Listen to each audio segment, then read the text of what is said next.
కృషితో నాస్తి దుర్భిక్షం అన్న సామెతను అక్షరాల నిజం చేసిన తిరుపతి తాజ్ హోటల్ చైర్మన్ మబ్బు సూర్యనారాయణ రెడ్డి హోటల్ బిజినెస్ రంగంలోకి అంచెలంచెలుగా ఎదుగుతూ 5 స్టార్ హోటల్ నిర్వహణ స్థాయికి ఎదిగారు. పట్టుదలతో హోటల్ రంగంలో ఉన్నత శిఖరాలను అధిరోహించి లైఫ్ టైమ్ అచీవ్మెంట్ అవార్డును అందుకున్న ఆయనతో మా ప్రతినిధి వర్మ ఫేస్ టు ఫేస్.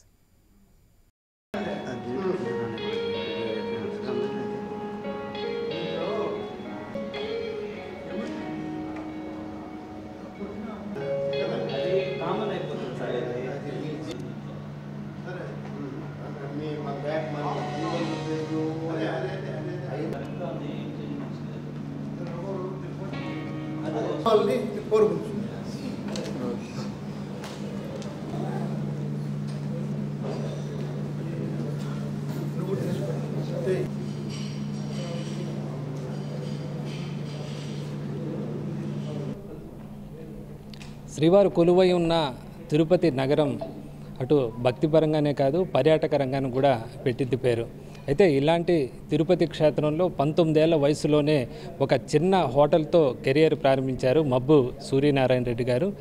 ఆ తర్వాత అంచెలంచెలుగా వెదిగి ఆ తర్వాత 3 స్టార్ హోటల్ అలాగే 5 స్టార్ హోటల్ లాంటి ఎన్నో హోటల్స్ని ఆయన నిర్మించారు. ప్రస్తుతం లైఫ్ టైమ్ అచీవ్మెంట్ అవార్డు గెలుచుకున్న సందర్భంగా ఆయనతో ఒకసారి ఐ న్యూస్తో ఆయన ఒక జీవిత విశేషాలు పంచుకోబోతున్నారు. సార్ చెప్పండి, ఎప్పుడు ఏ వయసులో మీరు హోటల్ ప్రారంభించారు?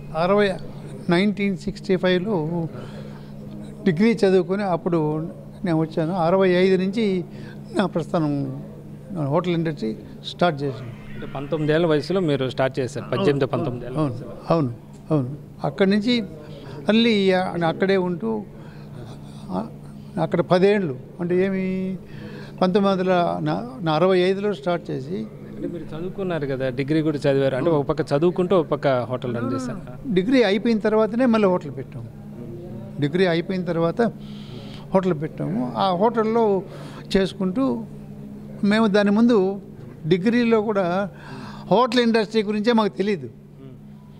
తెలియకపోయినా మేము నేర్చుకొని మేము వ్యక్తిగతంగా నేర్చుకొని మేమే క్యాషియర్లు మేమే ఓనర్లుగా ఉంటూ అప్పుడు ఆ స్టేజ్లో మేము 1946లో 46లో మీరు పుట్టారు.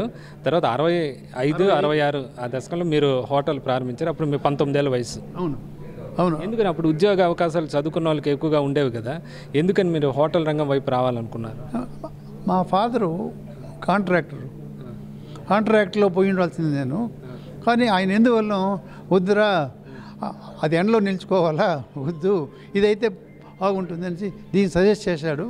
మా ఫాదరు కోసమని దీంట్లో వచ్చాను. అట్లే దీంట్లోనే స్థిరపడిపోయినాను. అంటే లక్ష్మీనారాయణ భవన్ అని ఒక హోటల్ స్టార్ట్ చేశారు. అంటే అప్పట్లో ఎంత పెట్టుబడి అది, అప్పట్లో ఎలా ఉంది హోటల్ రంగం పరిస్థితి ఆ టైంలో 65 ఆ సమయంలో? 65లో చాలా బాగుంది మాకు. ఎందుకంటే ఎదురుగా దేవస్థానం బస్ స్టాండ్ ఉంది.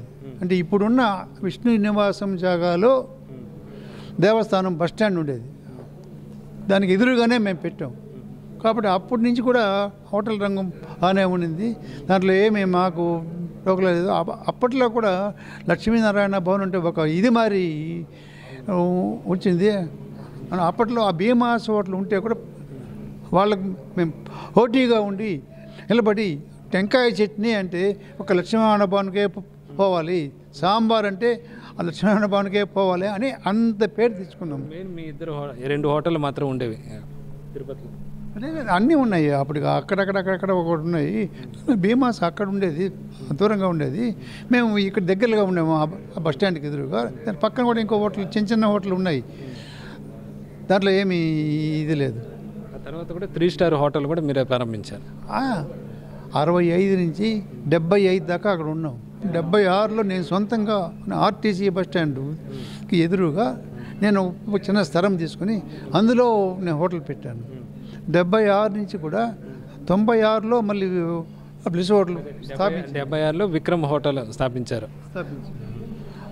ముందు చూపుతో 86లో అక్కడ జాగా తీశాను.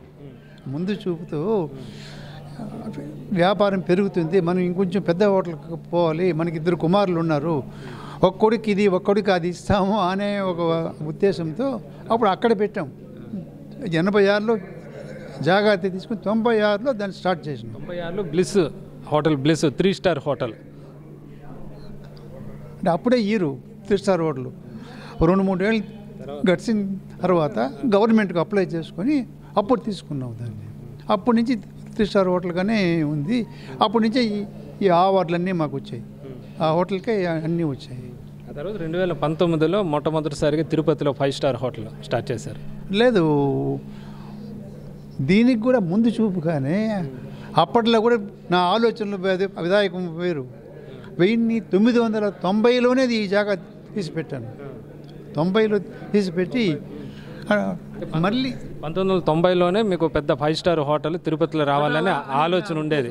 20 ఏళ్ళ తర్వాత దాదాపు సాధ్యమైంది అది. అవును, అదే అక్కడ ఉండి బ్లిస్లో ఉండి అక్కడ మనం బాగా ఆ బిజినెస్ నిలదొక్కుని మళ్ళీ ఇటు వచ్చాము. ఇప్పుడు దేశంలోనే హోటల్ తాజ్ అంటే ఒక ప్రతిష్టాత్మక హోటల్లో ఒకటి. అట్లాంటిది మీరు తిరుపతిలో దానికి మీరు చైర్మన్గా ఉంటే ఎలా అనిపిస్తుంది తిరుపతిలో? ఇక్కడ కాదు అంటే అక్కడ ఏరా అంటే తిరుపతిలో తాజ్ అంటే వాళ్ళు ఏరా అంటే వాళ్ళది ఏమిటి అది మీరు నిర్వహణలో మీరు దాంట్లోనే తాజ్ హోటల్ అనేవాళ్ళు, తాజ్ కంపెనీ అనేవాళ్ళు మన ఇండియాలో ఎక్కడున్నా కూడా ఒక హోటల్ తీసుకొని వాళ్ళ పేరు పెట్టుకొని వాళ్ళ పేరుతో వాళ్ళు కమిషన్ తీసుకొని వాళ్ళ పేరుతో జరుగుతుంది. కాకపోతే అది మీకే రావటం ఎలా అనిపిస్తుంది? మీరు రన్ చేస్తున్నారు కదా, దానికి సంబంధించి. మేము రన్ చేయలేదు, మేము కట్టి వాళ్ళకి ఇచ్చినాము. వాళ్ళు మెయింటెనెన్స్ వాళ్ళు చేస్తారు. మెయింటెనెన్స్ చేసినందుకు గాను వాళ్ళు కమిషన్ తీసుకుంటారు. కమిషన్ తీసుకొని మీ డబ్బు మీకు ఇచ్చేస్తారు. వాళ్ళు కమిషన్ మాత్రమే తీసుకొని వాళ్ళు రన్ చేస్తారు. వాళ్ళ నిర్వహణ చేస్తారు. హోటల్ మీదే కదా, హోటల్ మీరు కట్టారా, తాజ్ హోటల్ మీరు నిర్వహిస్తున్నారు కదా. అట్లా ఎలా అనిపిస్తుంది? ఒక చిన్న హోటల్తో ప్రారంభమయ్యి, ఒక చిన్న టిఫిన్ హోటల్తో ప్రారంభమయ్యి ఇప్పుడు తాజ్ హోటల్ లాంటివి మీ నిర్వహణలో ఉన్నాయి. ఏమనిపిస్తుంది మీకు ఒక అంచెలంచెలుగా ఎదిగిన క్రమం? అందరు దేవుడి దయ వల్ల దేవుడు రోజు రోజుకు ఆదాయం వాళ్ళకి పెరిగే కొద్దీ మాకు పెరుగుతూ వచ్చింది. దానికి తగినట్టుగా మేము ట్యాక్స్లు కట్టుకుంటూ దానికి తగినట్టుగా ఈరోజు ఈ స్థాయిలో ఉన్నామని మన వేడుకొండల స్వామిని మరీ నేను కోరుకుంటున్నాను. పిల్లలు ఎంతమంది? 3 పిల్లలు ఉన్నారు కదా, వాళ్ళు కూడా ఇదే రంగంలో ఉన్నారు కదా? 3 పిల్లలు నాకు. ఒక అమ్మాయి, 2 కొడుకులు. అమ్మాయికి మ్యారేజ్ చేసేసినాము. 2 కొడుకులు, 2 బీటెక్ చేశారు. బీటెక్ చేసిన తర్వాత వాళ్ళు ఫారిన్ పోవాలనుకున్నారు. లేదు, పోకూడదు, మన ప్రాపర్టీ మనం కాపాడుకోవాలా అనేసి పోకూడదని చెప్పి ఆ బ్లిస్ హోటల్లో వాళ్ళిద్దరితో పాటు మా జీవిత ప్రస్థానం స్టార్ట్ అయింది. వాళ్ళు కెరీర్ అయిపోతానే, స్టడీస్ అయిపోతానే, ఇంజనీరింగ్ చదివేసి వస్తానే వాళ్ళు కూడా నా హోటల్లోనే వాళ్ళని ఉంచుకొని వాళ్ళతో పాటు నేను కూడా జీవిత ప్రస్థానం అప్పటి నుంచి అక్కడే వాళ్ళతో పాటు ఉన్నాం. ఇప్పుడు చాలామంది తిరుపతిలో క్రింది స్థాయిలో ఉన్నారు, కొంత డబ్బు సంపాదించాక పొలిటికల్గా పోదామని చూస్తున్నారు కదా. మీరు ఎందుకని ఈ హోటల్లోనే కంటే ఇప్పుడు 78 ఏళ్ళ వయసు మీది ఈ రంగంలో ఇప్పుడు కూడా ఉత్సాహంగా పనిచేస్తున్నారు? ఎందుకని ఆ పొలిటికల్గా కానీ వేరే సైడ్ చూద్దామని అనుకోలేదు? అప్పట్లో కూడా ఫర్ ఎగ్జాంపుల్ చెప్తున్నాను నేను, మా తమ్ముడైన మబ్బు రామిరెడ్డి ఉన్నాడు. అతను ఎమ్మెల్యేగా కూడా నిలిచాడు. మున్సిపల్ కార్పొరేషన్లో చైర్మన్ అయినాడు. ఎమ్మెల్యేగా 2 దఫాలు మొదటి ఎమ్మెల్యేగా ఉన్నారు రామిరెడ్డి గారు. మరి మీకెందుకు పొలిటికల్ ఆసక్తి లేదు? ఎందుకు? అది మా తమ్ముడే అతను కూడా. అప్పుడు కూడా నాకు రాజకీయంగా పెద్ద ఇంట్రెస్ట్ లేదు. కానీ వ్యాపార దృష్టిలో మనము తిరుపతిలో ఒక గొప్ప సంస్థగా స్థాపించాలా అనే ధ్యేయంతోనే నేను దీన్ని ఎన్నుకున్నాను. అట్లే దాంట్లోనే నాకు భగవంతుడు నాకు సహాయపడుతున్నాడు. అందువల్లే నేను ఈరోజు ఈ స్థాయిలో ఉన్నానంటానికి కారణం కూడా ఆ వెంకటేశ్వర స్వామి. ఇప్పుడు వెంకటేశ్వర స్వామి అంటున్నారు. టీటీడీ కూడా మీరు ధర్మ ప్రచార పరిషత్ మండలికి చైర్మన్ మెంబర్గా చేశారు. అలా కేంద్ర ధార్మిక మండలిలో కూడా సభ్యులుగా ఉన్నారు. మీరు ఉన్నారు. ఎట్లా అనిపిస్తుంది ఆధ్యాత్మికపరంగా టీటీడీ సేవ కూడా చేయడం? ఏమనిపించింది అప్పటి నుంచే మళ్ళీ నేను కూడా సేవా కార్యక్రమం ఆ పదవి అయిపోతానే అప్పటి నుంచి నేను సొంతంగా సేవా కార్యక్రమాలు ప్రతి సంవత్సరం చేస్తూ ఉన్నాను. అందుకోసమని ఇప్పుడు మిగిలిపోయిన కాలం అంతా కూడా సూర్యనారాయణ రెడ్డి చారిటబుల్ ట్రస్ట్ పెట్టి దాని ద్వారా ఇంకా ప్రజలకు సేవ చేయాలా అనే ఉద్దేశంతోనే ఇప్పుడు నేను మీకు మహిళల గురించి చెప్పాను, స్కూల్ పిల్లల గురించి చెప్పాను. అంతేకాకుండా ప్రతి స్కూల్స్ కూడా పోయి వాళ్ళకు మెడికల్ క్యాంప్స్ నేను కండక్ట్ చేస్తున్నాను. అంతేకాకుండా కూడా పిల్లలకు బాస్కెట్బాల్స్ స్పోర్ట్స్ మెటీరియల్స్ కూడా ఇచ్చి వాళ్ళని ఎంకరేజ్ చేస్తున్నాను.